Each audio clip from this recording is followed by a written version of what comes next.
to start out, and most notably, Jeff, is the inclusion of Xavier Kouassi, long awaited for the New England Revolution in midfield. An important test for Xavier Kouassi tonight. Signed with the Revs almost 13 months ago. A knee injury took him out for the entirety of last season. This is his first action with the Revs, so a big night for Xavier, the Revs, and Revolution fans who finally get to see him on the field. Keep an eye on Lee Nguyen, Teal Bunbury, and Kellen Rowe up top. And now let's take a look at technically the visitors tonight, Houston Dynamo, and a big job for Wilmer Cabrera coming in as a new coach.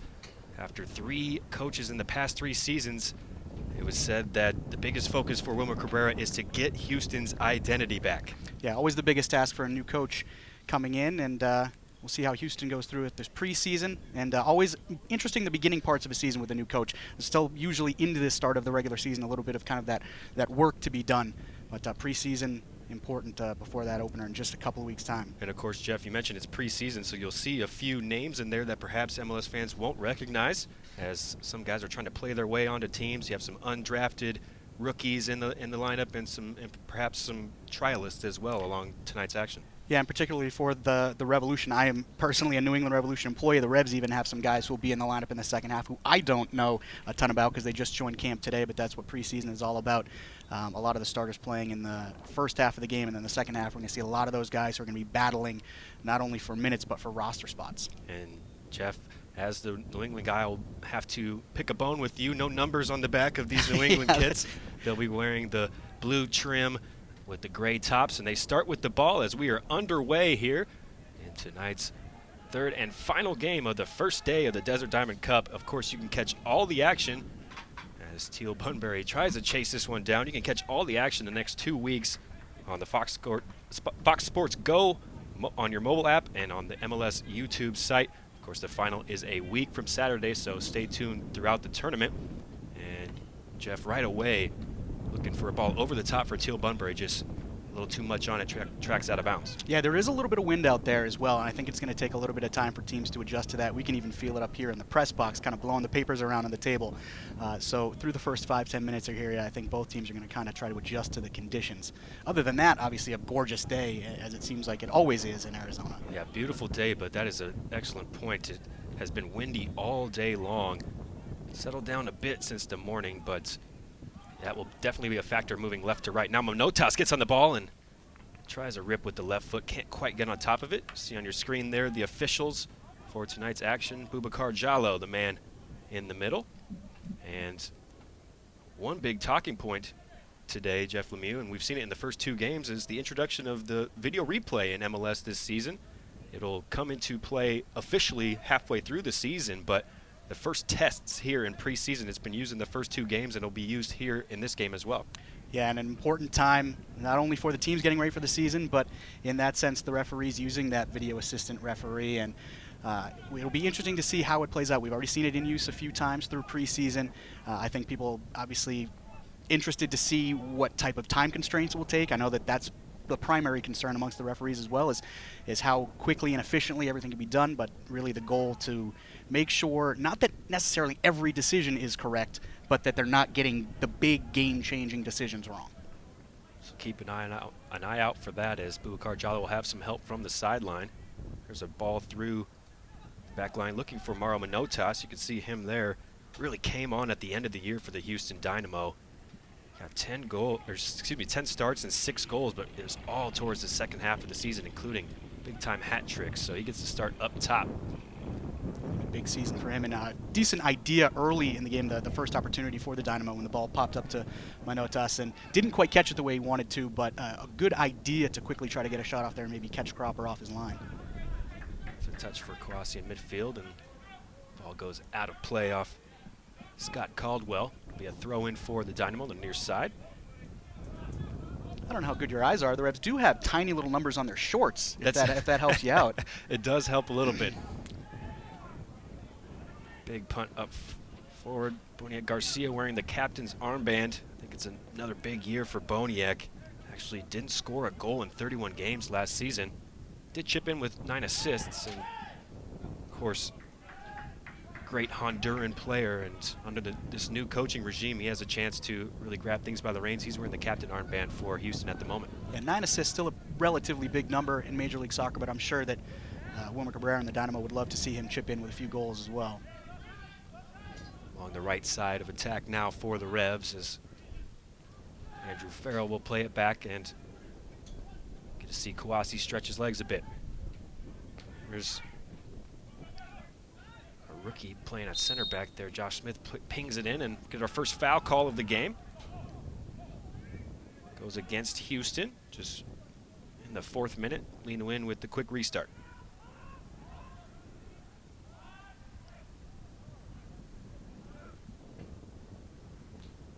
Woodbury looking for the big switch and just overhits it, looking for Caldwell here on this near sideline.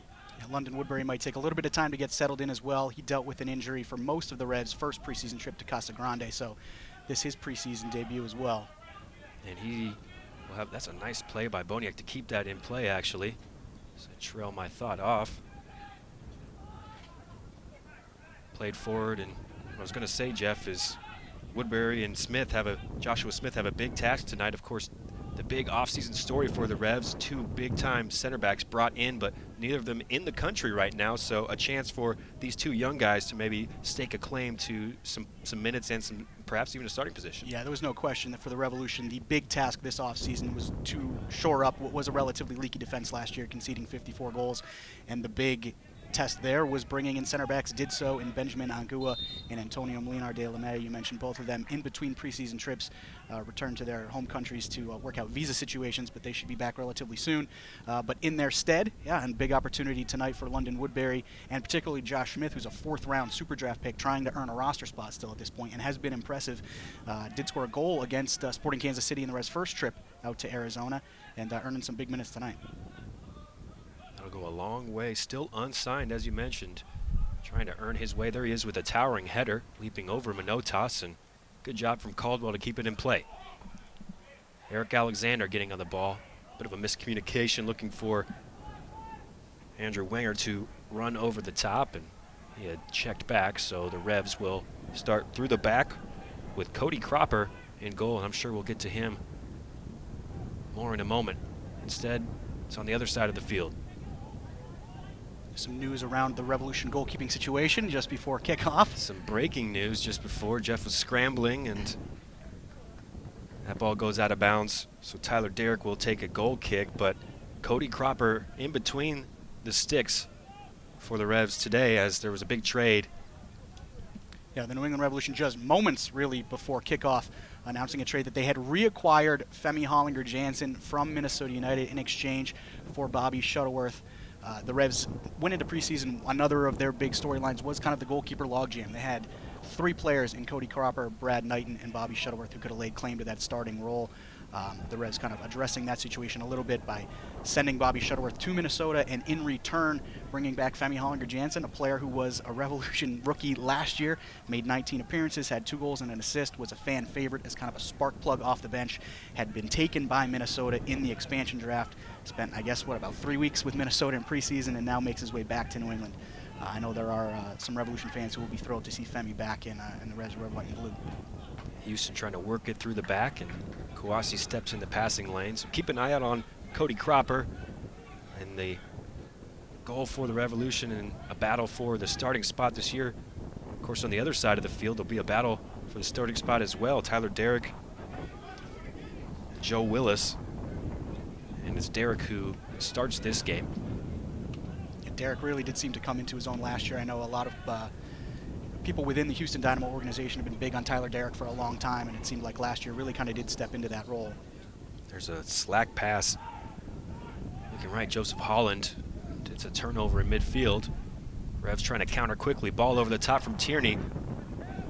Just eludes the run of Kellen Rowe. He'll chase it to the corner. Good idea, though, from Chris Tierney, and you can tell that left foot still produces that bit of magic. Yeah, and we will see Kellen Rowe make a lot of runs like that. He's playing in that central attacking midfield position today. Revs fans have seen Kellen Rowe out on the wing a lot, but here in preseason he has played a lot in that central role, and it's really kind of a role in which he will kind of transition a lot and be fluid with the 2 forwards. He will check back for the ball at times, but he will also make that run forward through the back line and look for through balls. So, and then he can also, when he does check back on the ball, be playing those through balls. So really kind of a free-flowing position for Kellen Rowe in the middle tonight.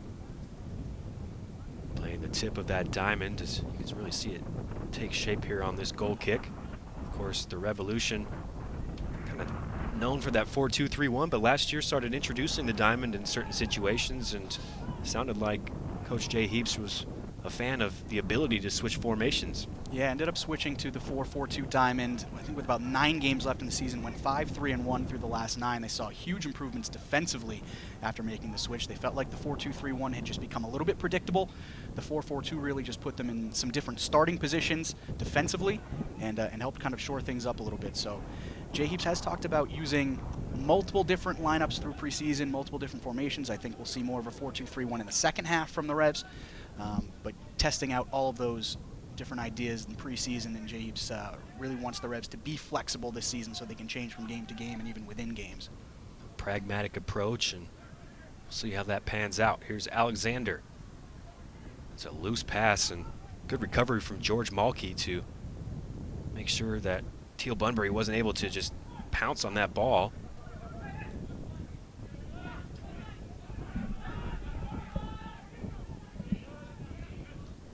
Now here's Kouassi looking forward for Rowe.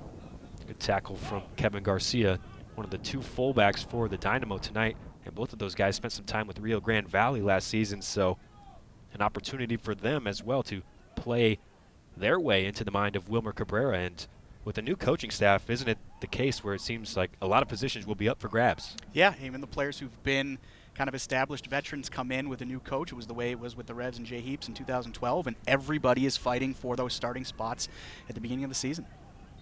And there's a fight in midfield. Sorry, Jeff. Sorry, I was going to say, interestingly enough, not to bring everything back to the Revs, but Kevin Garcia was a New England Revolution draft pick in Jay Heaps' first year in 2012, and then spent some time in Europe, but has resurfaced here with the Houston Dynamo. Here's that other fullback, George Malky, standing over this free kick. Plays it short. The 10th overall pick this year's draft from Hofstra. Holland plays it in. Vicente Sanchez on the end of that one in a collision in the box. Nothing given, but the veteran Uruguayan just signed in the offseason, and already you can see a bit of a presence there as he makes that back post run. Yeah, it's a great run from Vicente Sanchez. Almost caught the Revs unawares there. A little bit of confusion along the Revs back line as to who was going to deal with that, but in the end, Farrell recovering and doing just enough. But certainly a good sign there for the Dynamo as far as the ball in and the run from Sanchez. Meanwhile, the Revs have used a nice passing move to take it to the other side of the field, and Lee Nguyen has dropped back. He's technically on the starting lineup as a forward, but see him pop up in all different areas. Of course, the great playmaker for the Revolution, back-to-back 10 assist seasons for Lee Nguyen. Yeah, and it was a position that Nguyen ended up playing a lot last year. We saw Nguyen and Kai Kamara playing up top together, and Juan Agadello actually quite a few times playing in the withdrawn role, and then again a lot of that interchange in between those 3 attacking players. A lot of tasty attacking names on the Revolution's books, and they can sort out the back line this season. You have to think they would find their way back into the playoffs. Missed it for the first time in quite a long time last season. That is certainly goal number 1. Obviously, the Revs have bigger goals in mind, but anytime you miss out on the postseason, you start any season with that goal of getting yourself back into the postseason and then taking things from there. And the Revs certainly feel like with the roster that they have, you mentioned some of the attacking names, that this is a group who should be in the playoffs year after year. First time since 2012, just missed out on goal differentials, so you can see why that would be a focus this season. Here's Alexander, nice little outside of the boot. Malky with plenty of space to run into. He'll take it and pass the halfway line. Here's the rookie Holland getting on the ball. Still technically unsigned, but looking bright in the early stages of this one. Ball in for Manotas. Dealt with nicely by London Woodbury.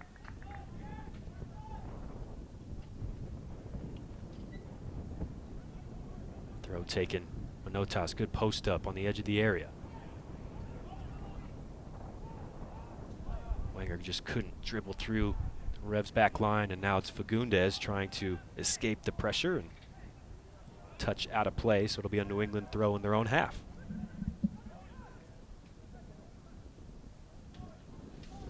Both teams still settling into this one a little bit. Has looked like 13, 14 minutes of preseason action so far, but not surprising still as we're still, I guess, about 3 weeks into preseason. As we get into this weekend's games and next weekend's games, right before the start of the season, that's when you'll see teams go with starting groups for 70, 80, 90 minutes, and they're trying to get that kind of competitive mode of actual regular season action. Certainly some fitness still to be worked on, I'm sure, in both camps as well. There's some calm play from the rookie Josh Smith there along the back line under pressure. Towering header by Jaleel Anibaba. He'll play it out of play.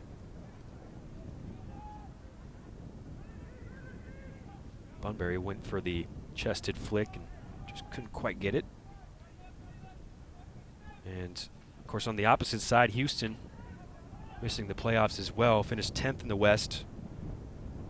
34 points, only better than the Chicago Fire. So they made a coaching change, and Wilmer Cabrera has come in from really an excellent job with their USL side, Rio Grande Valley. He's got a chance here to, as Chris Canetti said, the president of the Houston Dynamo, restore the Houston Dynamo identity, which, to be fair to them, was excellent in their first 8 seasons. I think made the playoffs 7 times. So, unfortunately, New England Revolution fans and the Revs know all about the Dynamo's success in some of their early years after coming in from San Jose. But yeah, it seemed like every year the Dynamo were in or around MLS Cup. There's good defensive work from Andrew Farrell. Commentator's curse has tried to clear it, and you can see him raise his head back in frustration, but initially did well to stop the attack. Great entry pass from Boniek. Good little move there, and a shot from Holland. Blocked away, but Joe Holland looking really bright in this opening half for the Houston Dynamo. When Houston has gotten into the attacking third, they have not hesitated. They have created probably the better of the chances as far as getting into the attacking third, and they have not hesitated to shoot from 20, 25 yards. Revs have had more of the ball. Here's Wynn looking over the top. Tough bounce. Bunbury just about got onto it. Good play, though. Tyler Derrick well aware on his line, helping out his center backs there as it was a tricky bounce. Perhaps the wind had something to do with that as well. Nicely done in the end by Tyler Derrick. Yeah, Bunbury almost spinning onto that one, but quick reactions from Derrick. Sanchez getting on the ball, dropping back into his own half. Good step from Andrew Farrell. He wins back possession. Caldwell now finds Kouassi.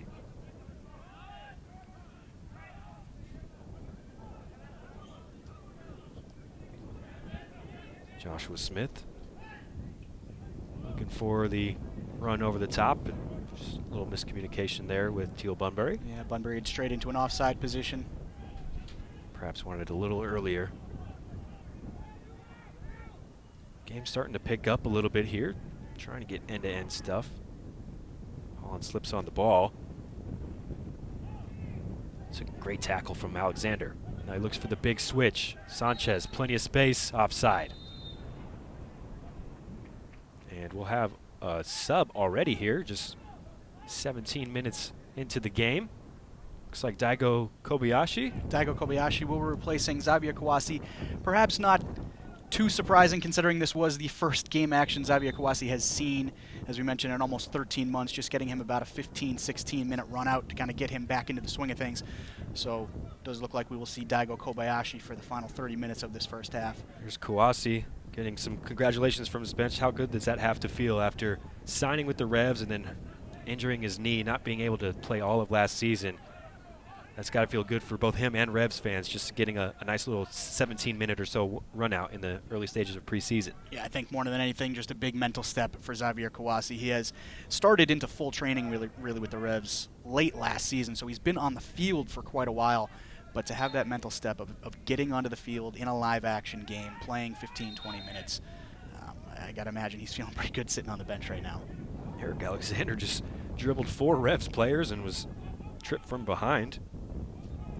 Nice move there from the man they acquired in a mid-season trade with Montreal last season. It seems like wherever Eric Alexander has gone, he has proven an impact player. Stinson with the Red Bulls, Dallas, and Portland, and he's got close to 180 appearances in his MLS career. 8 seasons, and Try to be a linchpin. It's just in front of that Houston back line. Good work now. Garcia.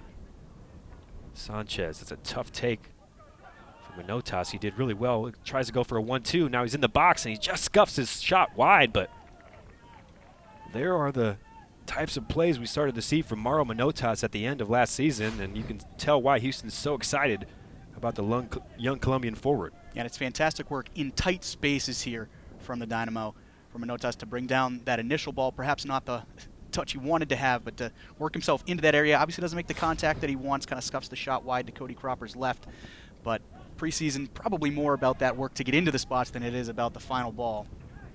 Well, he sure hasn't been shy to shoot so far. No.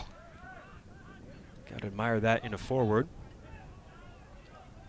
Back now with Cody Cropper. Of course, U.S. fans will be excited to see him in MLS. Longtime youth international for the U.S. teams and spent some time in Southampton and MK Dons over in England after moving over there with Ipswich. So big chance for him to stake a claim and perhaps try and get back into that USA picture. Yeah, big preseason for Cody Cropper, and now we mentioned with Bobby Shuttleworth off to Minnesota. It becomes probably a 1v1 battle for that starting spot between Cody Cropper and Brad Knighton. Matt Turner, a second-year goalkeeper, still kind of learning the ropes behind the veteran players, but Cody Cropper and Brad Knighton, with just 2.5 weeks until that season opener, will both feel like they should be on the field in Colorado. Here's Bodiak trying to work his way through just behind the run of Manotas. Sliding challenge from Caldwell. He's done well. Gundez was trying to get it over the top. Well defended by Boniek Garcia. There's a look at Jay Heaps. Starting his 6th year with the New England Revolution, 6th straight year that the Revs have finished off their preseason training here in Tucson at the Desert Diamond Cup. Heaps must really like this Arizona weather. Of course, such a great player for the Revs as well. Top 5 in club history. Games played, games started, and minutes. No question that you don't throw the term legend around all that often, but in the terms of Major League Soccer and the New England Revolution, Jay Heaps definitely a legendary status. While we're talking about Heaps, looks to be the first yellow card of the evening. Someone who is going to receive the yellow card is not exactly excited to come and take his punishment.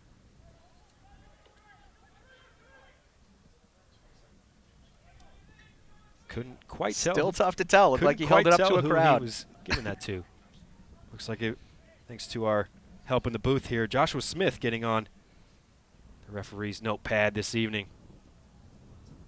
So Joshua Smith goes into the books in the 22nd minute, and Vicente Sanchez will have a good chance here to deliver a ball with his left foot. Plenty of orange shirts gathered at the edge of the area.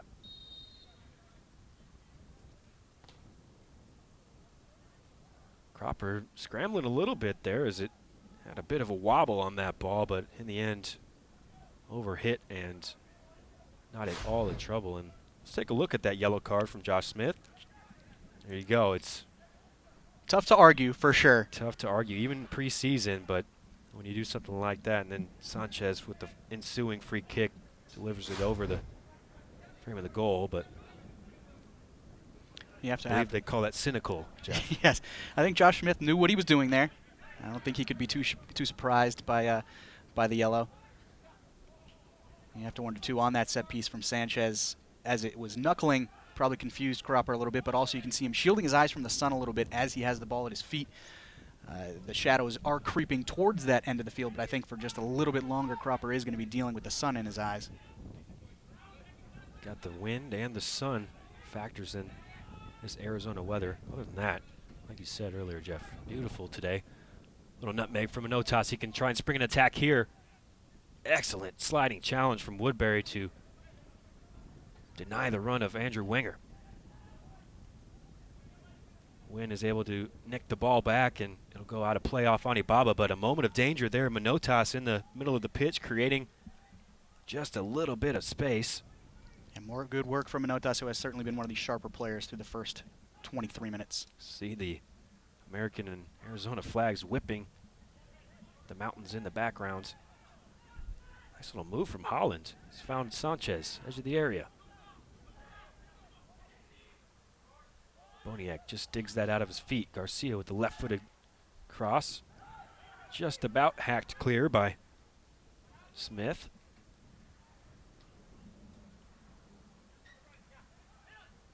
So loose pass from Kobayashi, but he did well to read his own misplay and immediately regain possession for New England. Not a bad option to bring Daigo Kobayashi off the bench either if you're trying to give Kouassi a rest here in this preseason game. Veteran player with plenty of experience. You know exactly what you're going to get from Daigo Kobayashi every time he steps on the field. There's Tyler Derrick jumping over Teal Bunbury. I think Bunbury may have gotten a bit of those orange gloves as he tried to just get his head to it. Ball over the top. Tyler Derrick, the first homegrown in team history back in 2009. Like we said, trying to fight his way to the starting spot. He's got a big task in Joe Willis, so we'll have to keep an eye on that for Houston all throughout this preseason. Yeah, certainly another team with two goalkeepers perfectly capable of starting 30-plus games in an MLS season. Nifty footwork again. Joe Holland, the Hofstra man, and looking for the big Hollywood ball out to Vicente Sanchez, and he's just overhit it a bit. Let's look at Wilmer Cabrera coming back into MLS. Of course, spent some time with Chivas USA and then found his way to Rio Grande Valley last season. And Jeff, I got to tell you, I called a lot of USL games. Rio Grande Valley really impressive in their organization throughout the entire season. They got upset in the playoffs, but Wilmer did an excellent job down there and earned his way into the role here for Houston. A coach with plenty of experience, and it does seem like those within the Houston organization very high on Wilmer Cabrera and the vision that he has for this club. Already made numerous signings in the offseason, notably a more heavy Latino presence in the Houston Dynamo ranks. I think we'll see a bit of that in the second half as well. There's a foul. Good hold-up play from Teal Bunbury. 4 caps for the United States men's national team, and it's hard to believe he's still only 26 years old. Feels like he's been in the league for 27 years, but still young and with a chance to try and prove himself and work his way back into the U.S. national team picture. Yeah, the Revs have a few of those guys on the team who've been around forever and are still quite young. Teal Bunbury certainly being one of those players. It seems like every time anybody even mentions his age, it surprises me that he's still that young. But a player who's been integral to the Revs for the past few years, and I think looking to have kind of a little bit of a bounce back year this year. Last year, struggled at times to find the back of the net, Teal, but has certainly shown an ability to do just that throughout the course of his MLS career. And just 2 goals and 2 assists in 19 starts and 27 appearances for Teal Bunbury, and I think you're right. He'll be looking to improve on that this season. Here he is trying to lay it off for Wynn. He just overhits it. Now Boniek will charge into midfield. The center circle, flips it over. Manotas. Andrew Wenger now. And Houston will slow it down. Malky just played it behind Wenger, or was he looking for Manotas? Can't quite be sure. In the end, he picks it back up. Holland now. Dinking it over the top. Manotas chases, and in the end, he's won a corner kick. It's really good pressure from Mauro Manotas when it looked like that ball was just going to drift out of bounds. He forced Chris Tierney into defending, and it's a corner for the Houston Dynamo. Yeah, it's sometimes just about a little bit of work in those types of areas. Manotas, I think, knew he wasn't going to win that ball cleanly, but if he can put a little bit of pressure on Chris Tierney, as he did, force him to play it out, give yourself a set-piece opportunity. So here's Vicente Sanchez. 31 caps for Uruguay. Of course, 3 seasons with Colorado. Got 11 goals and 9 assists. And swinging from the corner. Not the greatest delivery, but they'll have a second opportunity. To the back stick! Oh, it's just gone wide. Looked like Manotas rose above everyone and got ahead to it, but couldn't direct it on frame. And set-piece defending has been a big focus for Jay Heaps and the Revs through the first part of preseason. The Revs not conceding on a set piece in their last preseason game against Kansas City, but did have an effort hit the crossbar. Jay Heaps made special note of that post-game, that he wasn't happy with the defending on that particular set piece. So I know that both attacking and defensive set pieces have been a big focus for the Revs throughout preseason. It's a good chance for coaches to really instill that in their teams in this preseason, the importance of those set plays. Holland getting on the ball in a dangerous area. He's found Manotas is running the box, a little chop finish, and just takes a deflection. No, it's an offside flag in the end. I think that was, it wouldn't have been against Wenger, would have had to have been against Manotas. I guess I couldn't quite tell there. In the end, though, chance goes begging. It looked like it was a good initial run from Mauro Manotas, Yeah, and yet certainly not Manotas. It must be Wenger on the shot here, and indeed it is on the deflection. It's the correct call. But again, Manotas has unquestionably been the liveliest player on the field, and it's a good run. It's a good effort. Wenger just straying just a bit offside. Just a bit offside there from the former #1 pick, Andrew Wenger. It's a long punt up towards Bunbury. Wynn had to take a bit of an elbow into the back of the head there. Cleared well in the end. Boniek has found a really nice ball. Andrew Wenger now one-on-one to defender. Looking for the cross. Not a whole lot of options in the box, so in the end it will be another Houston Dynamo corner, and in the end some set-piece defending for New England Revolution. Yeah, not that you don't want to concede the set pieces, but in preseason, an opportunity to defend set pieces and get that practice in those particular areas isn't the worst thing. And Josh Smith with the one-on-one defending there, probably not his forte, being a massive 6'4" central defender, but did his job there to prevent the cross from coming in. So it'll be Sanchez again to take. In half an hour gone here, still 0-0. Desert Diamond Cup action. Sanchez to the back post, just over the head of Wenger. Holland trying to win a one-on-one battle, just muscled off the ball. Like Kellen Rowe there with the defensive work, and he's done well to dribble clear of defense as well. It's good recovery from Kellen Rowe. Looked initially as though Holland was about to get past him, and in the end, good set-piece defending on that timeout from New England.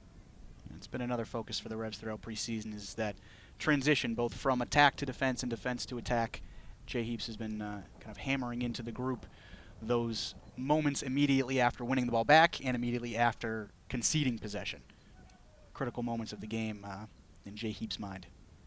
Some good one-touch passing from the Dynamo, but again, it's Kellen Rowe defensively forcing them back. Anibaba now over the top looking for Manotas. Just straight offside there, but again, a bit of a pest in the New England back line. I don't think you mind your #9 straying offside every once in a while. No, the Montreal Impact had a player named Marco DeVaio a few years ago who it seemed like every time he played against the Revs was offside 8 or 9 times and then would score 2 goals. And if I could have a forward who was offside 10 times a game and scored 2 goals, you're okay with that. That's a great flick from Bunbury. It started this action as Rowe was looking for the run of Wynn. He's done well to win back the ball. Wasn't favored. Lays it off for Bunbury. And he skied his shot there. Excellent work from Lee Nguyen, as it really looked like he was second favorite to that ball. And in the end, he gets onto it and creates a big opportunity for Teal Bunbury. Yeah, it's good work from Nguyen running onto that ball from Woodbury in the back in the first place. I flicked over the top from, I believe it was Diego Fagundes, but and then smart from Lee Nguyen in this scenario after doing the work to win it back, not to just whip the ball in the box, to wait for a little bit of help, lays back for Teal Bunbury. It's a good chance. Bunbury just not catching the ball the way he wanted to, kind of getting around it towards that far upper corner. You can see he was trying to shape his body, bend it into that far post, and it's a bit of a push and a slip, and unfortunate for Smith. Looked like he might have caught that one in the face, but he does win the free kick.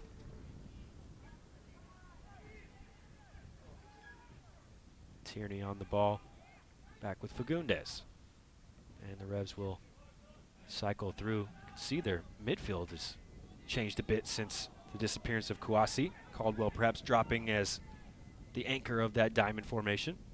Yeah, Caldwell switching from a right midfield position back into that anchor, and Daigo Kobayashi taking over on the right side, which is a position the Revs have seen him in quite a few times in this preseason. Bunbury's beat the offside there. He's in the box. If he can find a pass, he's found lead and win. Good deflected shot as Agus just gets in the way there.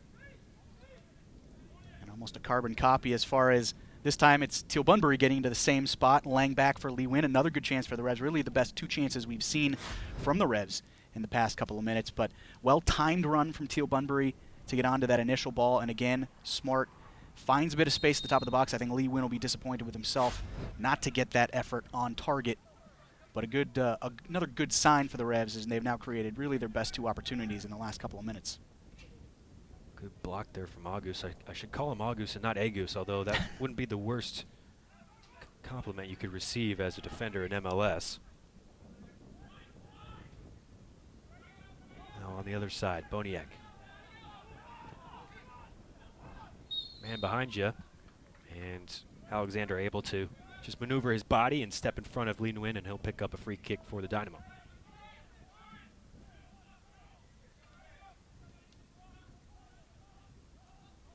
On Ibaba now.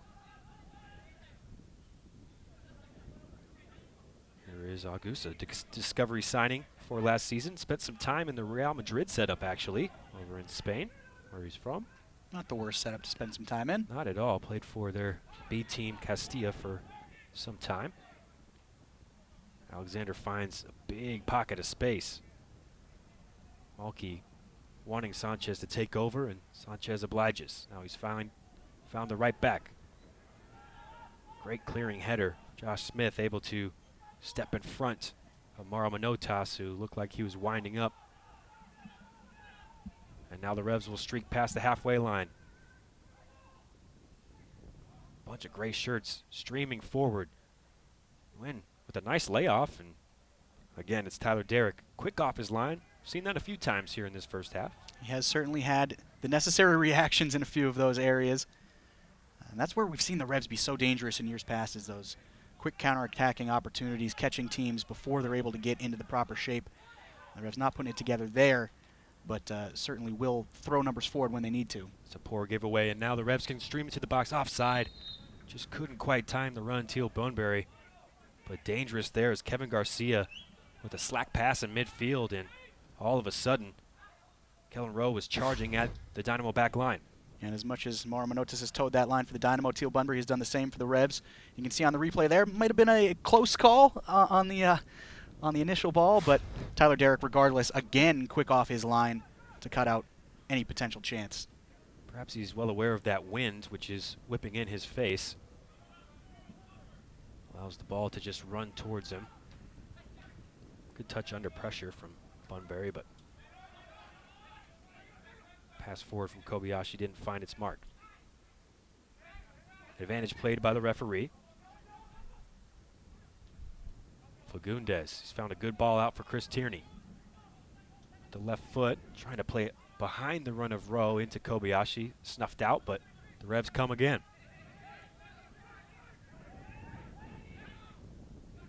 Inside for Kobayashi.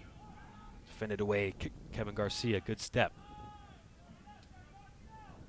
Some good sustained pressure from New England, though, as again they're on the ball.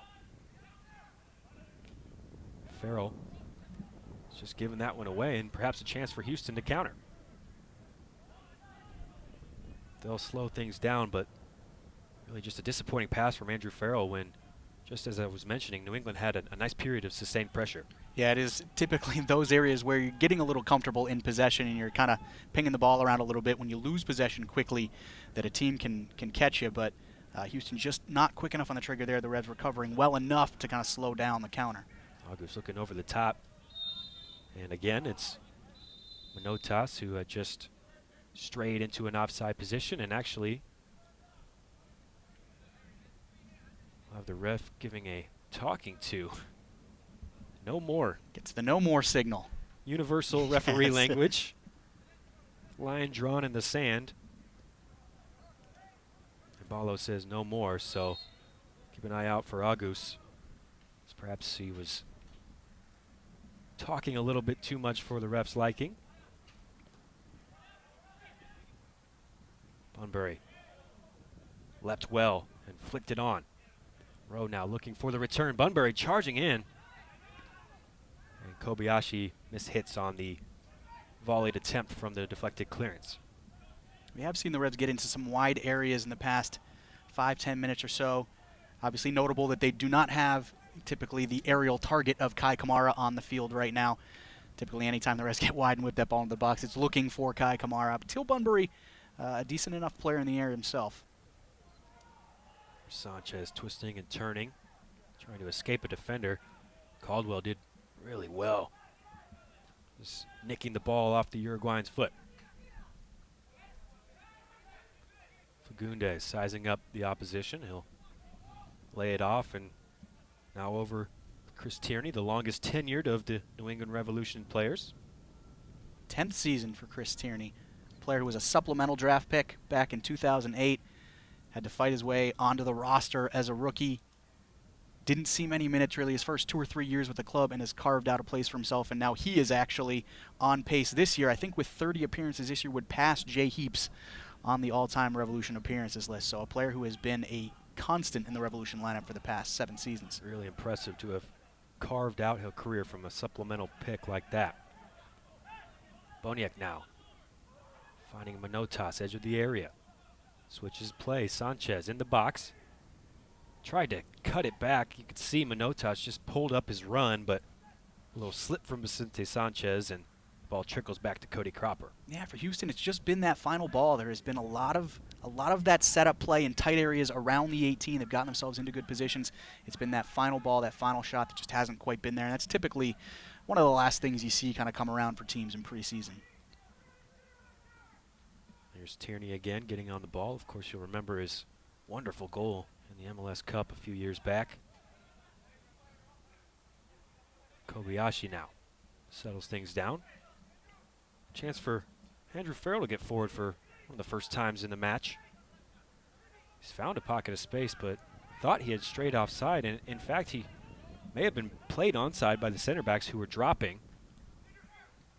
But cautious from Farrell, particularly after the ball that he gave away 5 minutes ago. Maybe just a cautious attempt there to make sure he was in the correct position defensively.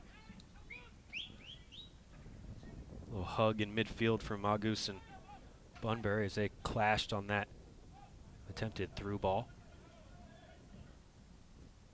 Seeing George Malky with some space to get forward on that right-hand side. Just under 5 minutes left of this first half. Still 0-0, and neither goalie really having been troubled by a shot. Notas did well to keep that under his feet, and now he's screaming back at Vicente Sanchez. He wanted the return. Sanchez instead looked for Andrew Wenger, and it was a battle of the Andrews, and that time Farrell came out on top, and he managed to clear it away. And as we approach halftime here, both teams have had spells through the first half where they've looked dangerous.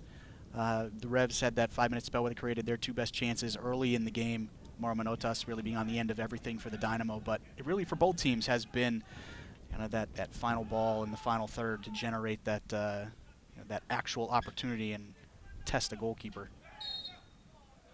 There was Garcia trying to play it around Kobayashi, and a little bit of an obstruction from Japanese. Well, we'll have to see, Jeff, if true to form like most preseason games, might see some different players entering in the second half, so perhaps just a few minutes left for some of the guys on the field to impress the coaching staffs in this first game of the Desert Diamond Cup for each team. Yeah, certainly expecting to see almost an entirely new group for the Revolution in the second half. Perhaps Josh Smith continuing to get some minutes as the Revs, with we mentioned Angua and De La Mea away and Javon Watson off on national team duty with Jamaica. The Revs thin at center back at the moment, so Josh Smith might have to play a little bit into the second half. But otherwise, we'll see an entirely new group in the second half. So indeed, just a few minutes left for certainly the Revs players and perhaps the Dynamo as well. And of course, even though it's preseason, you do want to win, and if either of these teams can grab a goal just before the halftime period, always seems to up the momentum in that goal-scoring favor. Well, and I've got to get a mention in. Obviously, the Revs know all about winning in the Desert Diamond Cup. defending Desert Diamond Cup champions. Although talking with Jay Heaps recently, he said, I don't know if winning the Diamond Cup's a good thing. We won it last year and then missed out on the postseason. So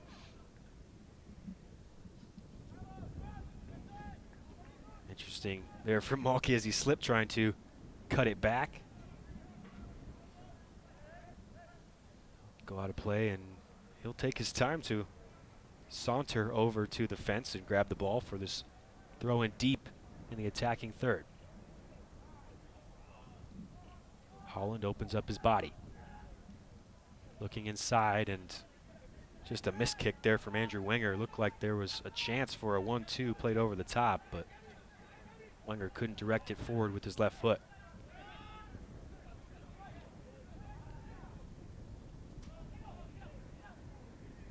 Good battle there in midfield, Fagundes and Holland. Caldwell, pocket of space in the center circle. He's found Kobayashi.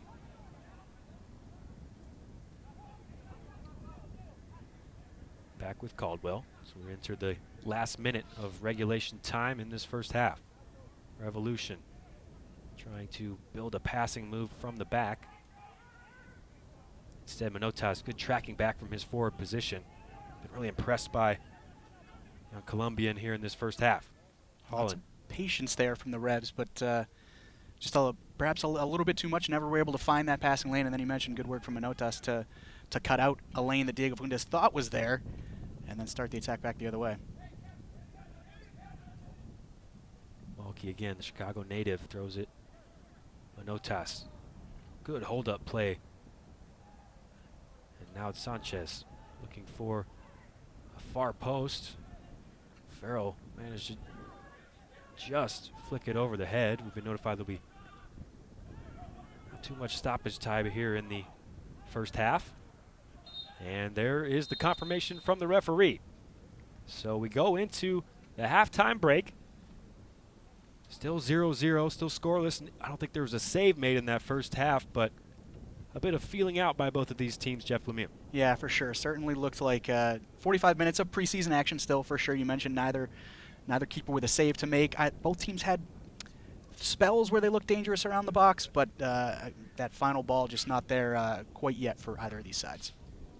Let's take a look at some of these first half highlights from New England Revolution. Nice little flick there from Teal Bunbury, and it was a chance for Lee Nguyen in the end. Yeah, it's the play where it's good work from Lee Nguyen just to win that ball, and then patience to find Teal Bunbury with some space at the top of the box. And then Houston on the other end. Yeah, it's good work from Manotas not only to bring the ball down, but to win it back after kind of an errant first touch. Good work in tight spaces from Houston, and it's just the final shot that's not there. And it has been the story of the first half. The final shot not there as we go into the halftime break, 0-0. Stay with us as it'll be a shortened, abbreviated halftime break. These two teams raring to get back onto the second half action. So we'll be right back, bringing all the second half live here from Tucson, Arizona. New England 0, Houston 0 at the halftime interval.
like your argument there. You ever been there? Well, there you go. It's the best.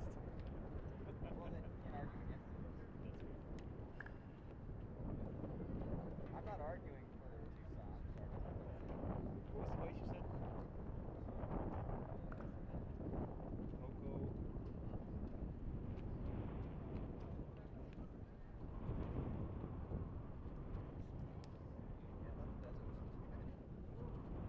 thought the desert was supposed to be pretty.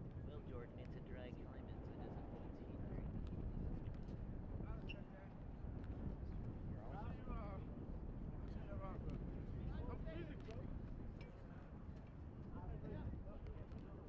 They don't do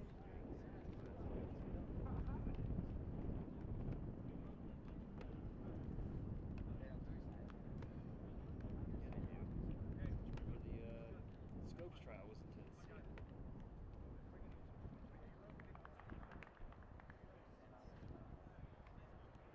Long story. Is that better?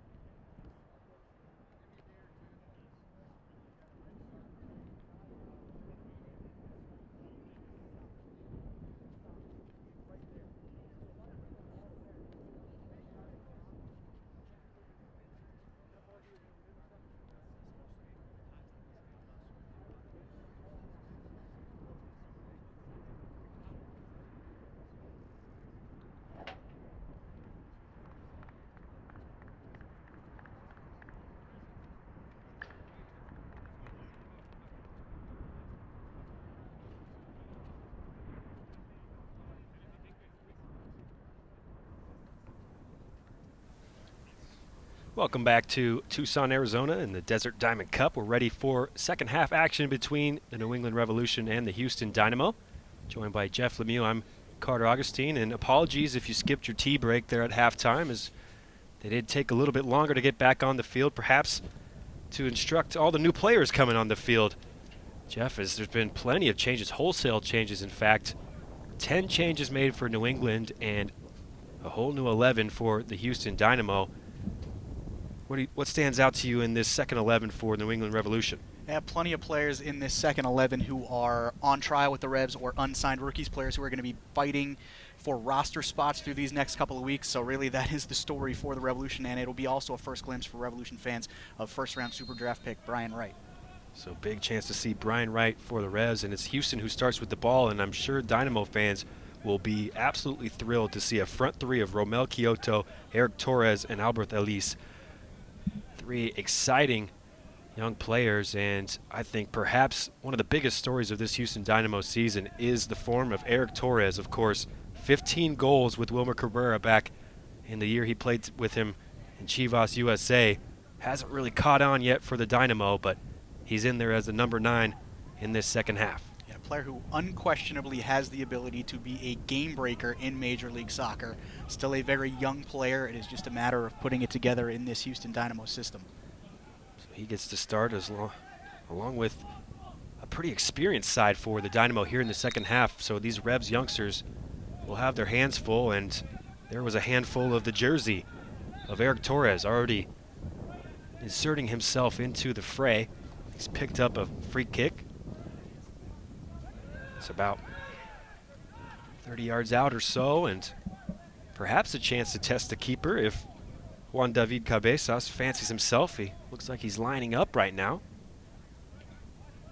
It'll be Brad Knighton between the sticks for New England, so if he is tested, his first minute or so on the field after replacing Cody Cropper at halftime. And a new signing on loan in December from Deportivo Cali in Colombia, Juan David Cabezas, standing over this one with some intent on his face. Long windup and a big hit, and really just trickles out of bounds and not troubling at all for Brad Knighton. And as we talked about in the first half, Jeff, it's going to be a one-on-one battle, Cody Cropper and Brad Knighton, now that Bobby Shuttleworth traded just minutes before the start of this game to Minnesota. Chance for Brad Knighton, just 25 appearances for New England over his career. He's got a chance to really take the goalkeeping spot with both hands this season. And he did so late last season for the Revolution, made 9 straight starts towards the end of the year.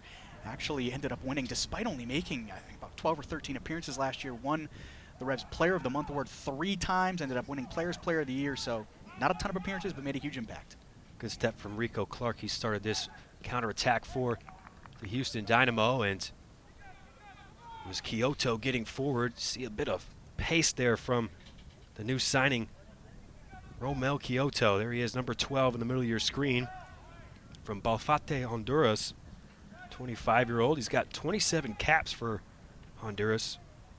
Played in the Rio Olympics and showed a bit of his speed there to earn this corner kick. Houston now with the wind at their backs. In towards the near post, still alive. Headed clear by New England.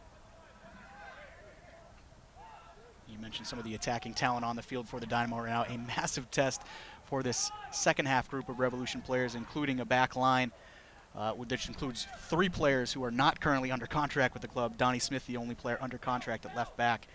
But Tyler Turner, a trialist from Orlando City at right back. And then in the middle, as we mentioned, Josh Smith still in there. And Trevor Habercorn, who just arrived into camp today, a former player, played with California in college, and just arrived in camp, has not actually trained with the Revolution yet, so this is his first action in Revolution gear. Here's a big switch attempt from Alex, and he's finding the new player for Houston Dynamo, AJ De La Garza, getting forward from his right back position. De La Garza charging in the box. He's found Kyoto, and a good save there from Brad Knighton, our first of the game. And a big signing, a big trade in the offseason. AJ De La Garza getting some of his first action for the Houston Dynamo and creating a chance from his right back position. Yeah, don't see De La Garza get forward quite that often. A little weird seeing him in the Dynamo orange as well, but great work to set up that chance. And the first save of the game is a big save from Brad Knighton to hold that near post. Quickly taken corner, and in the end it's flicked all the way to the near side for a throw just by the corner flag. Cabezas looking for a run here. He's found Albert Ellis. Nice little back heel. He's found return to Cabezas. Cleared away by New England. Still though, Houston applying the pressure, and it's a much more experienced side for Houston. We'll go through each of these teams' 11s in just a moment here, but for the moment, Kyoto looking a danger on that left side. Alex back now with Dylan Remick. A few new faces for the Houston Dynamo as well. This gives us a chance. In the back, Joe Willis. From right to left, along the back line, De La Garza, Adolfo Machado, Leonardo, and Dylan Remick for the Houston Dynamo. In midfield, Cabezas, Rico Clark, and Alex. And as we mentioned, the front three of Kyoto, Torres, and Ellis. Meanwhile, for the Revs, Brad Knighton in goal. We saw him make a smart save down to his right. Donnie Smith, as you mentioned, Jeff, the only in-contract player on that back line. We'll get to that in a second as there's some defending to do for the Revs. Look at the speed from Ellis, and he's tried to float across to Kyoto. Remick will charge onto it, and already an injection of pace from the 2 Hondurans on either side of Eric Torres for the Houston Dynamo. Yeah, Houston has come out well on top. Lots of energy to start this second half with this new group. As we mentioned, it's going to be quite the test for this kind of untested Revs back line throughout the second half. There's Ellis just dipping his shoulder and getting around the defender. A young designated player for Houston Dynamo. He's on loan from Monterrey, signed in December, and if you watched the Rio Olympics at all, you saw him. 2 goals. They played their way to the bronze medal match, did Honduras, and Ellis was vastly impressive. Also named the best young player in last season's CONCACAF Champions League, so high hopes for the Houston Dynamo with their big signing, Albert Ellis, who it was reported numerous MLS clubs were after in the offseason. He certainly has the pedigree to succeed in this league. Let's get back to the New England lineup as Knighton punts it forward. Mentioned Donnie Smith at left back. Joshua Smith staying in the center despite his yellow card in that first half, getting a nice run out, the 4th round draft pick from this season. Trevor Habercorn pairs him in defense, and as you mentioned, Jeff, Tyler Turner at right back. In midfield, and perhaps we'll talk about this formation change as well, going to that 4-2-3-1. You've got Emmanuel Apia and Zachary Hevero holding.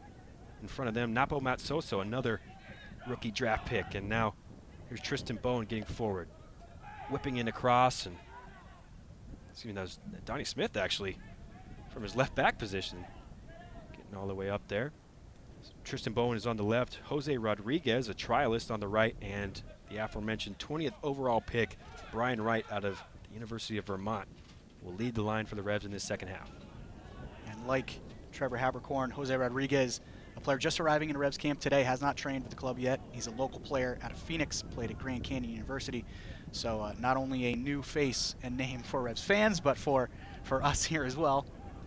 Turn of pace here from Kyoto. He's found Torres, and he's just softly hit it. It's a good save from Knighton, but surely Eric Torres had to score there for Houston. Yeah, if you're Brad Knighton, you are thrilled with the save, but you're also thanking Cubo Torres for giving you a chance to make that save, because obviously from that opportunity, Cubo Torres should be finishing. He makes contact, puts it on target, forces a save, but wants to do better from there. You can see, it's kind of what the last couple of years have been like for Torres after such a bright start. 22 goals in 44 for Chivas USA. That's an excellent return. But yet to score for Houston in the regular season. He had a chance there in the preseason. A golden opportunity. And while the finish isn't there, it is still good work from Houston down the left side to create that chance. It's a good run from Torres to get himself into the right spot. He just needs to finish, and here, better work. He'll have a great chance here as he nips the ball off a defender. Torres sizes up the keeper, and he places it in the net. Eric Torres, he missed a chance a minute ago. He wasn't missing that one. Great defensive work. Forces the turnover and immediately bears down on Brad Knighton and puts Houston Dynamo up 1-0. Well, if you are a forward, this is what you absolutely love. When you miss a clear-cut opportunity and you have another opportunity just a couple minutes later, and he creates it himself, taking the ball off of, I believe it was Habercorn, and plenty of time, plenty of space, sizes it up. Brad Knighton gets a hand on Torres' shot, but not enough to keep it out of the back of the net, and the Dynamo take a deserved 1-0 lead after a bright start to this second half. Certainly the more experienced side in the second half, and they have started very brightly. Pace on both wings, and in the end, it's a poor defensive error. Here's Alex. He'll flick it out for Torres. Has another go. And now perhaps he's in the mood. It was a really good finish from Eric Torres. Of course, he had almost too much time, so he was able to fake once, fake twice. And then Knighton really couldn't do much as Eric Torres gets on the score sheet, and that's exactly what Houston Dynamo fans will be looking for in this preseason, and then carrying it into the 2017 MLS season from Eric Torres. And we spent the entire first half talking about how both teams did not have the finish. Neither keeper had been forced into a save, and already early 10 minutes into the second half, Brad Knighton has made 3 saves and picked the ball out of the back of the net once. Looks to be a bit of a trial by fire for some inexperienced players. Another slip there in the back. Some inexperienced players for the Revs having to go up against seasoned professionals all across this 11 for the Dynamo. Yeah, always a tough task for any players coming in to a team without any training sessions, but for a player particularly like Trevor Habercorn, who playing such a vital central defensive position right up the spine of the team, to simply go in and play without a training session, that it was always going to be a tall task. Here's Matsoso getting on the ball. New England trying to get forward and cause some problems in the attacking end for the first time in this 10 minutes of second half play. Just played it behind the run, though, and out of bounds Houston throw. Let's take another look at the goal here, as really that is a poor mistake in the back, and even Torres, who hasn't been on form, will have loved to just nip that off the toes and go one-on-one with the goalie. Yeah, it's just a bit of hesitation from Habercorn, and he knew as soon as Torres took the ball off him that it was a massive error. And as a forward, Torres will love that he created that opportunity for himself, love that he finished it off, but those are sometimes the opportunities that forwards don't like because they have so much time and they can kind of get in their own heads. So well done to him to use the time wisely and kind of wait Knighton out. Sometimes it could be too much time, as you were saying, and so good job for Torres, and perhaps it's a chance like that will get a little bit of confidence back. Meanwhile, Kyoto has looked really bright on the left-hand side. He's in all types of space, edge of the area, going for the far post. Instead, right down the throat. A leaping grab by Brad Knighton, and certainly he looks to be the busier of the keepers here this evening. And more quick counterattacking play from the Dynamo. Not a bad idea, but Brad Knighton well positioned to rein that one in. Big punt upfield from Virginia native, and there's a flick towards the box. Dylan Remick able to just hack that one clear. Strength from Kyoto, but looked like that was Matt Sosa, who actually did a really nice job tucking back in from his attacking midfield position. It's a bit of a tussle in midfield, and there's a really harsh challenge from Cabezas. You could hear the Revolution players immediately arguing with the force of that challenge in this preseason game, and Zachary Evero is on the ground. Yeah, Harivo pounding the ground right now, does appear to be in some pain. And that was one of those tackles where you could see as the Dynamo players started to go into the tackle, it looked like it was going to be a crunching one, and it certainly turned out to be for Zach Harivo. Here's Harivo still feeling the weight of that. They'll stop the game, allow the trainers to come on. Of course, third homegrown player for New England, and such a bright future. Still 21 years old. Played in the homegrown game last season at the All-Star game, and a bit of an interesting background for Zachary Harivo as well, having been born in Japan. Yeah, Zach had a father, Pedro, who played professionally. Let's take a look at the tackle that leaves him on the ground, and yes, that is reckless and wild from Juan David Cabezas. It does like he'd take some studs up high on the leg. But yeah, Zach Harivo, born in Japan while his father Pedro was playing professionally, speaks Japanese. So let's have conversations in Japanese with teammate Daigo Kobayashi. Has actually done some interviews in Japanese for the Revolution. And there is not a good sign, as you can see the trainer for the Revs making the substitution sign. Hope for the best for Harivo, also a youth Haitian international, so quite the interesting background, and that's a sore one to wear in this preseason game. You can see Jay Heaps looking on in concern. Yeah, these are always interesting scenarios for coaches in preseason. Obviously, Jay Heaps had a plan as far as how many minutes he wanted to give certain players tonight. If Zach Harivo does have to come off injured, it becomes a question for the Revolution of, do you want to continue to play with 10 men?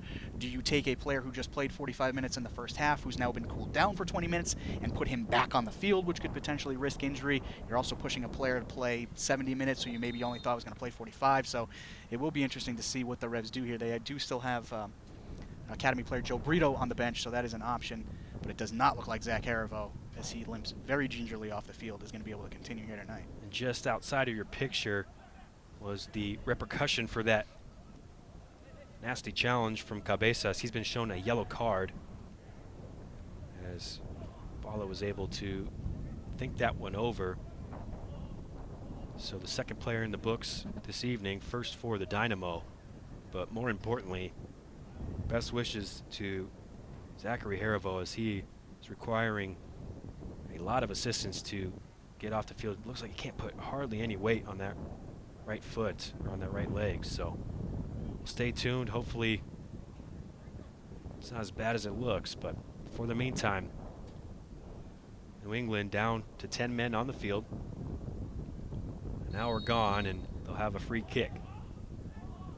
Left-footed, good ball up towards the box, and headed down. Looked like Joshua Smith perhaps was the one getting on the end of that. Yeah, and it looked like Tristan Bowen and Josh Smith kind of drifting to the back post on that set piece, and might have actually gotten in each other's way a little bit. Not unsurprising on a set piece between, again, a couple of players who aren't on the roster right now. These are guys who aren't quite as familiar with each other, particularly in those set piece chances. But we did see Josh Smith get on the end of a set piece against Kansas City to score a goal, gets in the end of that, but perhaps just a little bit of kind of crossing paths with Tristan Bowen. But some good signs from Smith in the preseason, as you mentioned, scored a goal already. Take a look there, Harivo on the bench getting attended to, but Josh Smith, perhaps an aerial threat and trying to use that to his advantage. It was a good ball in from Donnie Smith as well. And no question that Smith is a monster in the air. I mean, he is what I call a big dude, and he's not just tall. He is a big dude. He looks like a center back. There's a lot of room there for Torres to run into, but Kyoto just couldn't quite keep it in play, and we'll have a sub here for the injured Harivo. Yeah, it will be Revolution Academy player Joe Brito replacing former Revolution Academy player, homegrown player, Zach Harivo. It'll be interesting to see how they line up here, whether Brito will go straight into that defensive midfield role. Actually, it looks like Brito has gone into an attacking role, and Napo Matsoso, the Revs' second-round draft pick out of Kentucky, has dropped a little bit deeper alongside Emmanuel Apia. So chances for both of those players, as Matsoso perhaps not expecting to drop deep as he was, and now a foul called against Kyoto, who's trying to just use his arm to get around Tyler Turner, but Matsoso will drop deep, and a chance to show perhaps some versatility to Jay Heaps. And likewise, Joe Brito maybe wasn't sure he was going to play while he was down here. Of course, a lot of these teams like to bring some academy youngsters along with the first team, and take a look at the foul there.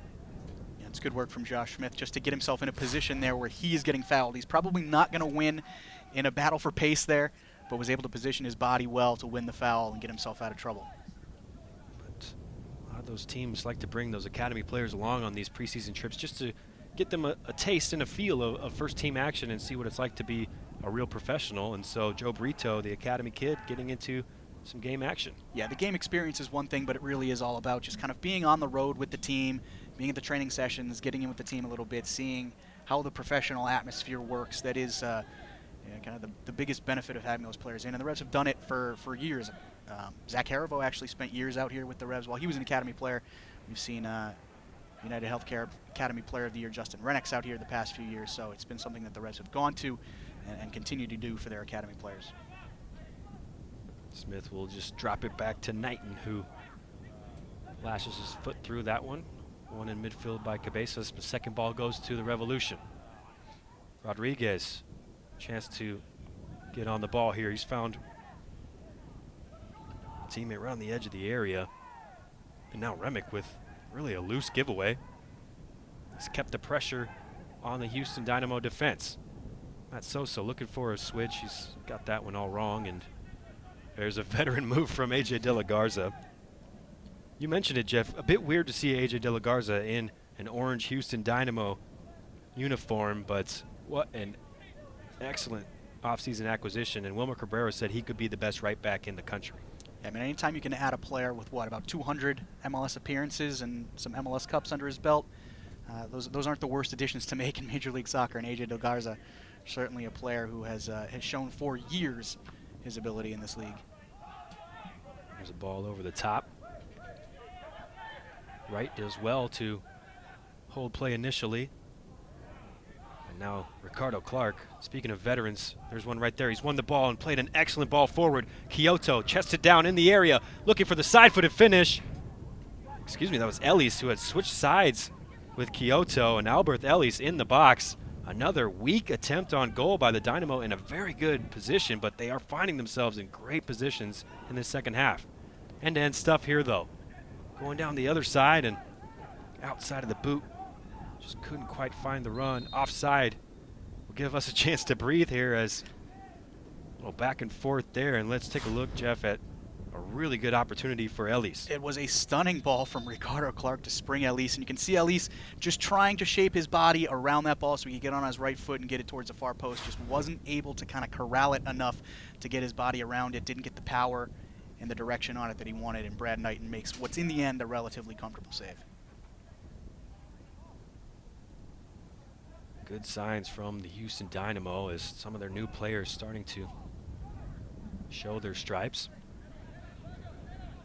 Some preseason form in terms of the finishing, but certainly working themselves into good areas. Here's New England. Nice little passing move, ball over the top, and he was onside, was Jose Rodriguez, but the ball just a bit heavy. That was a really nice passing move from the free kick. Revolution's best action so far of the second half. It's well done from Rodriguez to kind of curl his run there to stay onside. It's a good look from Tristan Bowen, just a bit too much on the actual final ball, but one of the first kind of build-ups we've seen from the Revs in the second half almost result in a dangerous opportunity. Here's Dylan Remick on the ball. Back with Machado. Remick again getting into a duel on the far side, and now the ball is played off Eric Torres. Good defensive work there from Tyler Turner. Still unsigned, trying to fight his way onto the Revolution roster, the former Orlando City player. And a player who has some MLS experience with Orlando City, some experience in the U.S. Youth National Team setup. Definitely a pedigree there for Tyler Turner. Misread there by Machado, and in on goal. Bowen looks for the far post, and he's just clipped it. It was a misjudge from the back line, a nice punt forward from Brad Knighton and Route 1 stuff, but what a golden opportunity for Tristan Bowen. He read the flight of the ball perfectly and just couldn't find the right edge of the post. And I don't think Bowen connected on that shot quite the way he wanted to, but it almost still found that far corner, but just shades a bit too much to the right. Catches the post. It was a great opportunity for the Revolution to equalize here as they trail 1-0. There's a slack pass. Alex now chipping it forward for Torres. He's got time to turn, looking for Ellis in the box. Just overhit his pass, but tough to play a ball that Albert Ellis can't catch up to. He manages to play it out of bounds off the Revolution and keep possession for Houston in their attacking third. But again, it was a bad mistake along the back line from these young Revolution defenders that led to a really good opportunity for the Dynamo. We've seen a few instances where perhaps some of the yips coming in these kind of big-time scenarios, these players who are trying to win, in many instances, their first professional contracts, big-time situations, and sometimes you do see those nerves come through. And towards the area, Torres tried to just flick it over. That's good defending. Looked like Haberkorn was the one to corral the ball away from Eric Torres. And safe in the end just to clear the lines. Good tracking back tackle from Alex, and now here he is on the ball. Brazilian with a little flick back for Dylan Remick. Two-man game along the far side will be a foul. Alex was downed by Matsoso, and the Dynamo will have a free kick along the far side.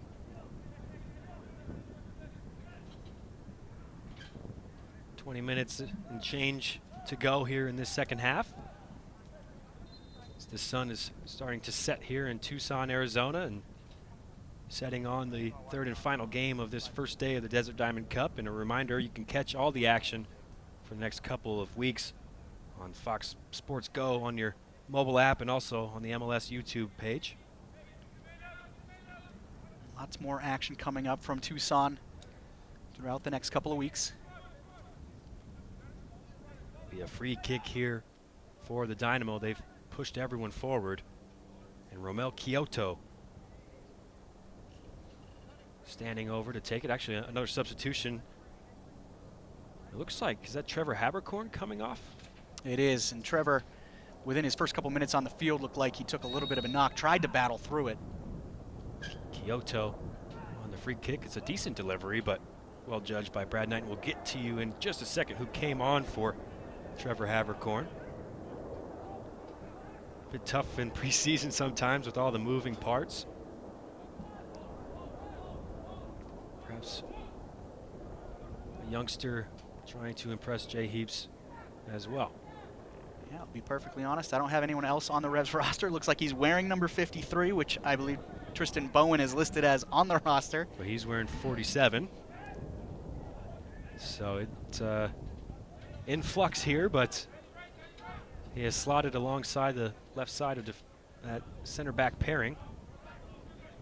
So perhaps Josh Smith will go the full distance here. It might not have much of a choice. Quickly taken from Bowen. Matsoso and Apia playing a little 1-2 in midfield. Rodriguez turns away from Leonardo. That ball is overcooked. Easy grab for Joe Willis.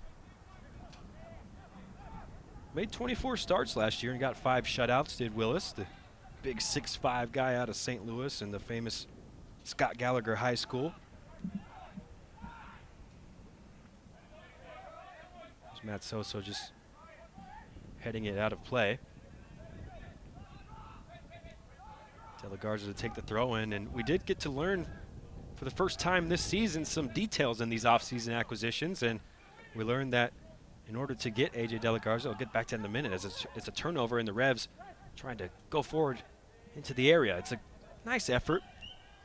Tough angle with a defender on his hip, but Brian Wright got himself in a good position. Yeah, always going to be difficult for Wright to score from that scenario, really even test a keeper going away from goal, trying to bring his body back around the ball with his left foot to try to get it on target. Did well just to do that and force Willis into a save. Decorated career, the Catamount at University of Vermont. 39 goals, 25 assists in 80 games. That is quite the haul. You could tell why he was a Mac Hermann semifinalist and the 20th overall pick. And one of the things that Jay Heaps and the Revs coaching staff liked so much about Wright was that he was not just a goal scorer. He was also a player who, in the final third, had that ability to set up teammates, and that kind of showed by his not only his goal total but his assist total at the University of Vermont. De La Garza looking for the run of Elise.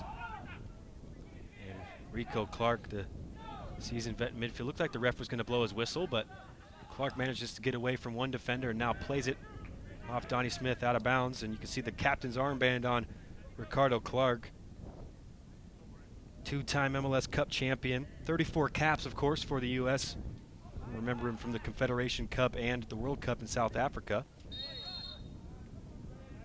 And now a foul against the Revolution on Cabezas. Looked like Matsoso just tripped him up a little bit.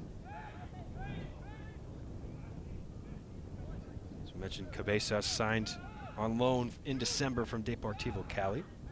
It's a U20 international for Colombia. Not the easiest side to get into. The deep cross, Elias, nice layoff, and Adolfo Machado, another offseason acquisition, another Latin-flavored offseason acquisition for Wilmer Cabrera. He just fires that one over, but that was a nice little layback from Alberth Ellis. Yeah, it's a good build-up. It is a great layoff to find a teammate in a bit of space, in a shooting position. Fortunately, Machado skying that one just a little bit. A center halves finish, I think, is what they call that. Ensuing goal kick and a little shove in the back, and it's caught by the referee, Machado. Signed from Saprissa in December, of course, big club in Costa Rica. He's won the Foreign Player of the Year all 3 years he was in Costa Rica. And won 4 titles for them in their Apertura Clausura setup. 67 caps for Panama, so we'll have to see if Adolfo Machado can carry that form into MLS. He was called for the foul there, though, so the Revolution will reset things, go all the way back to Brad Knight. Bit of a missed kick, but somewhat of a lazy foul from Cabezas, and that will allow the Revs to maintain possession with another free kick. 15 minutes left in this one for the Revs to kind of establish themselves a little bit. It's been a little bit of a struggle throughout this second half with, we mentioned, a group of players who aren't all that familiar with each other. But they got 15 minutes. A lot of these players who are trying to fight for roster spots to maybe put a little something out there on the field that can catch Jay Heap's eye. De La Garza defending on Donnie Smith.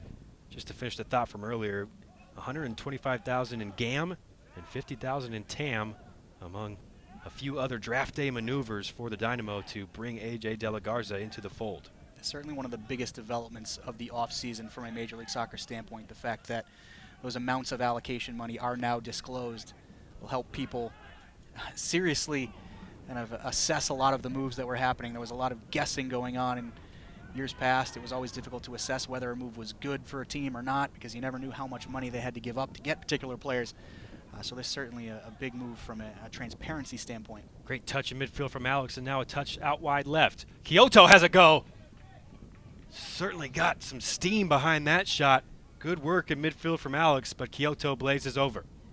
Yeah, Houston quick on the counter, and again, a lot has gone down that left side through Kyoto, and he's in a good shooting position. Turner able to close him down just enough to maybe force the shot a little bit quicker than he wanted, and blazes it over the top.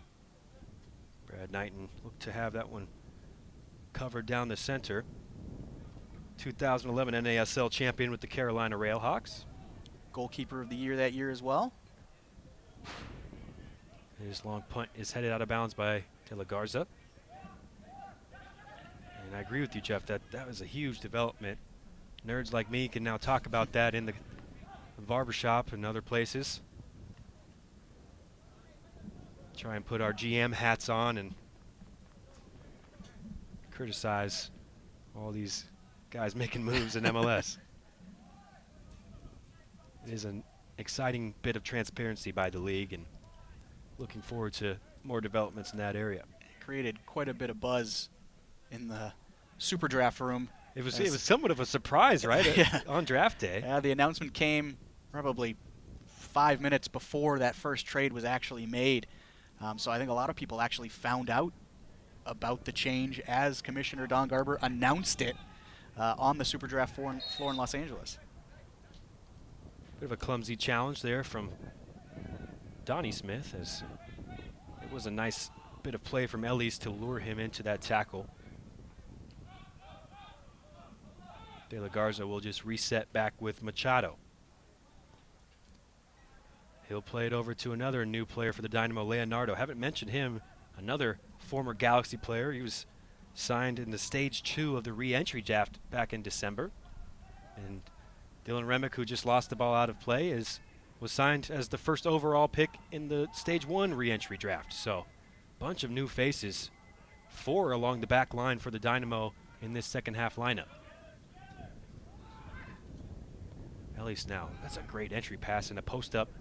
Torres just couldn't get it into the path of Ellis, who looked to be breaking clear of the defense. Cleared away nicely by the Revolution. And as you mentioned, the re-entry draft, the Revolution not making any selections in this year's re-entry draft, but a player resurfacing from the 2014 re-entry draft. Tristan Bowen, the first ever homegrown player in Major League Soccer history with the LA Galaxy, has spent time also with Chivas USA and Seattle Sounders, but the Revs took him in stage 2 of re-entry back in 2014.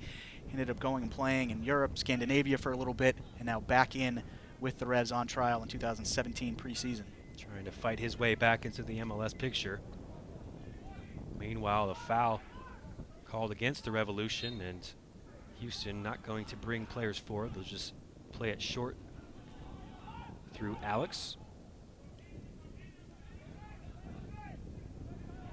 Here's Machado finding Alex. 10 minutes to go here in this second half. Houston still clinging on to this 1-0 lead, provided by Eric Torres as he snatched the ball away from Trevor Habercorn and charged in and finished past Brad Knight. There's a good bit of footwork there from the trialist Jose Rodriguez. He's earned a foul and a chance for the Revs to push forward here. Yeah, move forward from Rodriguez quick into the attack, not hesitating at all to push forward. And then you mentioned a clever bit of footwork to win a free kick. Let the Revs push up and out a little bit. They have been pinned back for large portions of this second half, so give them a chance to take a little bit of a breath and get the entire 10 field players into the attacking half of the field, perhaps get a ball whipped into the box. And Joshua Smith with the bit of a delayed run up to perhaps not be marked. In the end, though, it's a poor free kick, but the ball's loose in the area. Cabezas did a good job of being alert to the danger and just scything that one clear. Fizzed into the chest of Rodriguez, who did really all he could with that delivery. From the right wing across, and an unorthodox thigh clearance from Machado. It was a tough height for him, and he did well. Here's Ricardo Clark just striding past the defender. He's placed it into the path of Ellis, cutting it back, and Donnie Smith just able to hack it away with his left foot at the very last second. It's a great ball from Ricardo Clark. Always going to be a tough task for Academy player Joe Brito trying to slow down Ricardo Clark through central midfield, but it ended up being a well-weighted ball from Clark through to Ellis. Really nicely weighted, and in the end, great defending from Donnie Smith. Alex is tumbled over, and it'll be a free kick in a dangerous position here for Houston Dynamo. Let's take a look at that last attack. Rico Clark charging forward. That's a toe poke on the ball, but to get that type of weight on a ball with a toe poke, well done, and Ellis trying to cut back. Donnie Smith does just enough to stay in Elise's way and get that ball cleared. But now, you mentioned this set piece certainly in shooting position for the Dynamo. It'll be Romel Kyoto who looks to be taking the honors. If you remember, Cabezas tried one earlier and didn't quite get it on frame, so Honduran international. 38 goals for Olimpia, the big club down there in Honduras. Actually spent some time in Poland as well with Wisła Krakow, standing over this free kick right into the wall. Maybe a second opportunity. I don't know, any pace or accuracy on that one, and Brad Knighton will watch it go past his right-hand post. Yeah, the wall gets a little bit of applause from Knighton there, doing its job. Decent contact, but directly into the wall. I think it caught Brian Wright, and then the follow-up attempt, as you mentioned, wide of Brad Knighton's goal. Here's Knighton looking for the left side with Bowen. Tough one to handle as it was angling towards the sideline. De La Garza will step forward to take the throw. Well defended by the player yet to be named. And you know, Jeff, sometimes coaches don't like to give out that information in these preseason matches, as a little bit of secrecy about some of their trialists. New England Revolution fans will remember quite well a few years ago Daigo Kobayashi, who for his first few preseason games was affectionately known as Player X. Well, we'll call Player Y in the back line for tonight. Makes it interesting for broadcasters, for sure. Did a good job there on Eric Torres. But still Houston with the ball in the attacking areas. Not for long. Good defensive work.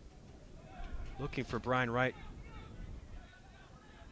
A bit too calm on the ball from Leonardo, but AJ De La Garza, how many times have we seen that, just settling things down, and Houston can retain possession.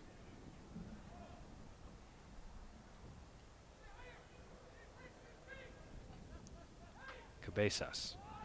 A few touches in the middle of the pitch.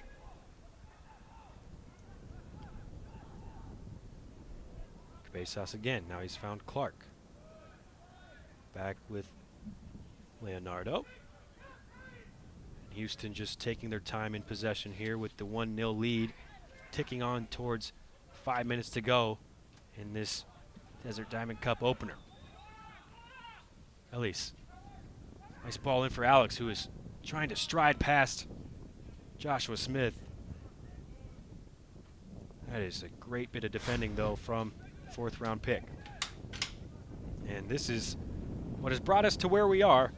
Eric Torres just nicking it off the feet of a defender. He's put Houston up 1-0. Here's the corner kick from Houston.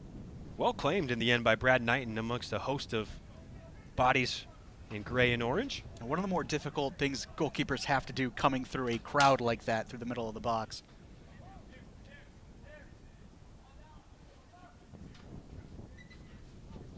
Knighton pushes it forward here and launches it up towards Bowen, but again, just can't quite get the accuracy to find Bowen.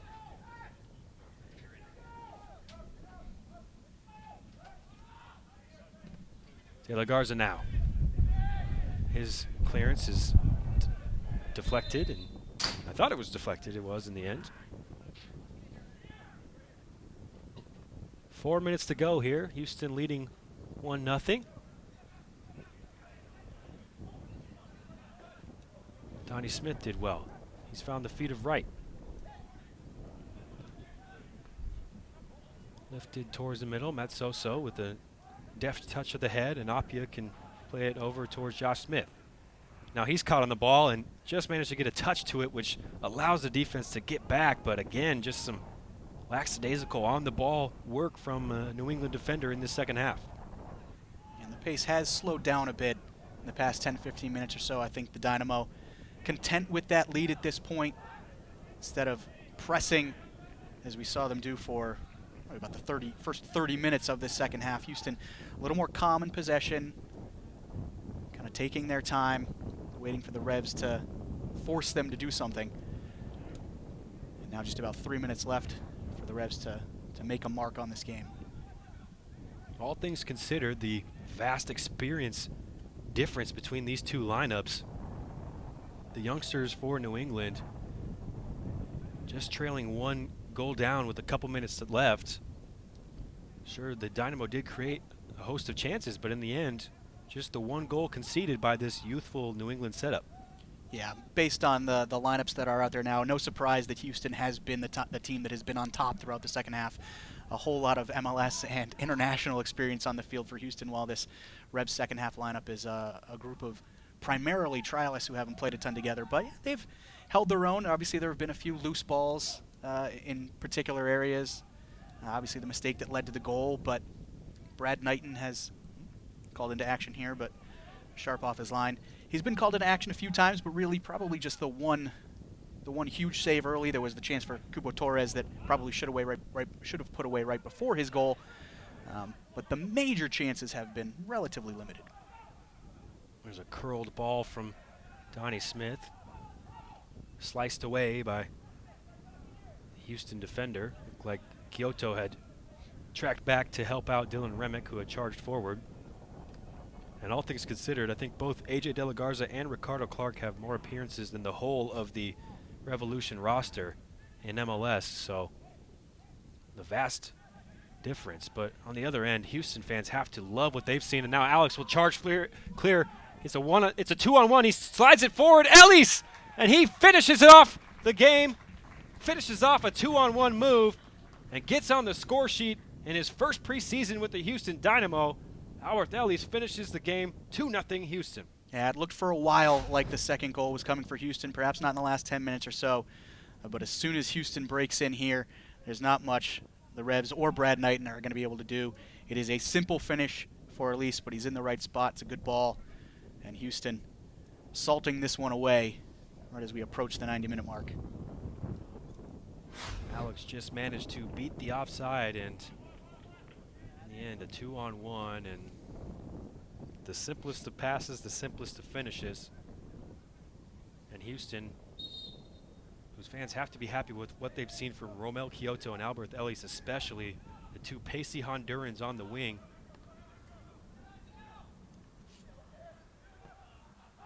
They'll see their team come away victorious in their first Desert Diamond Cup action of this season. Yeah. If you are a Houston Dynamo fan, you have to like what you've seen from this group in the second half. Plenty of exciting attacking talent, and they put the ball in the back of the net twice. I'm told there is 1 minute of stoppage time being added here in the second half.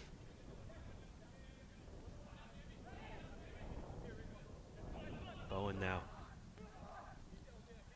Forward. Wright did a good job of just keeping possession, but possession wasted in the end. Ellis now trying to work past a double team and snuffed out by Donnie Smith. That's a bad pass from Rico Clark, and Leonardo bails him out as Ricardo Clark just gave it away and almost gave the trialist Jose Rodriguez a chance at banging one in on the other side. Yeah, it looked like the Revs might have a chance to steal a consolation goal there at the end, but just a little bit of a loose touch from Rodriguez and a good recovery from Houston. Kyoto just holding off a defender, and Houston will nice switch over to the right-handed side. Ellis exchanges passes with Alex, and again another one too, looking for Eric Torres, but just weren't on the same page there at the attacking end, and that will be the last move of the game as referee blows the whistle for full time. Wilmer Cabrera on the winning side and his return to MLS with the Houston Dynamo. Goals from Eric Torres and Alworth Ellis lead to a 2-0 final scoreline from Houston over New England Revolution. Jeff, what'd you make of this game? We'll get into that in a second, actually, as let's look at these second half highlights. This was actually in the first half. And this was Manotas, who was one of the brightest players throughout that first half. Great work there. Gets himself into a good shooting position. And as we saw often throughout the first half, it was just the final ball that was not there. It took until the second half to get that. Same scenario for the Revs. Good build up here. Great work from Lee Wynn to get himself into a position in the box, win possession, lay the ball back for Teal Bunbury. Bunbury just couldn't shape his shot on target. There's some work from De La Garza early on to create an opportunity for Kyoto. Good save from Knighton. And of course, here is the goal that really changed the course of the game. It proved to be the game winner. Kubo Torres, just moments after missing a clear-cut opportunity, takes the ball off of Habercorn, takes his time, very patient, and a good finish. And then the biggest opportunity of the second half for New England, a misjudged defensive error, and Bowen in on goal. Yeah, Tristan Bowen into a great position, doesn't quite catch the way he wants and catches the post. And this finished off the game, a 2-on-1 fast break that beat the offside trap, and just the easiest of finishes for Albert Ellis as Alex did him a favor and slid him the ball across the 6. 2-0 the final score to the Dynamo. Jeff Lemieux, what'd you make of the game for both teams tonight? Yeah, a little bit of a tale of two halves. We saw through the first half both sides struggling a little bit to find that final ball, to find the sharpness in the final third. And then in the second half, no surprise, I think, with the lineups that were out there, that the Dynamo's experience kind of took over. The Revolution going with a lot of trials in the second half, whereas the Dynamo went with a lot of experience. And credit to the Dynamo for taking advantage of that, kind of putting their stamp on the game, getting 2 good goals, and a deserved win on the night for Houston. So that's the final score and the final bit of action from today in the Desert Diamond Cup. But as we've been saying, stay tuned. There's plenty more to come from Major League Soccer down here in Tucson, Arizona. Make sure to watch the rest of this Desert Diamond Cup over the next 2 weeks. The final a week from Saturday on Fox Sports Go and MLS YouTube. And look at the scores from today's matches as Sporting KC drew with Colorado 1-1. We saw a late penalty from the video assistant referee that wound up with Colorado tying the score in the 90th minute. So the first bit of video referee action that we'll see this year. Already making an impact. And then the Red Bulls coming out victorious in a New York derby in preseason. No friendlies between those two teams. They beat NYCFC 2-0. Late offside decision was also adjudged by the VAR. So some good preseason work for the referees as well. And of course tonight, Houston winning 2-0 over the New England Revolution. For Jeff Lemieux, I'm Carter Augustine. Thanks for tuning in, and we'll see you next time.